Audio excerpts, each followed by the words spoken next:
लड़कियां और फिर वो भी मसीही, कौन तस्लीम करता हमारे होने को। लेकिन कुछ कर दिखाने की तमन्ना, लगन, हौसला, नतीजा आपके सामने है। हम दोनों बहनों ने जूडो और जुजुत्सु में लातदाद मेडल हासिल किए और फिर पहलवानी के आलमी मुकाबलों में ब्रॉन्ज मेडल जीते।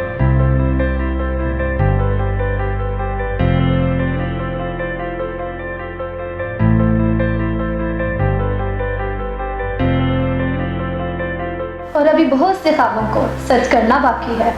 लड़कियां किसी से कम नहीं होती, उन्हें भी अपना आप मनवाने दें। इन्हें भी आगे आने दें।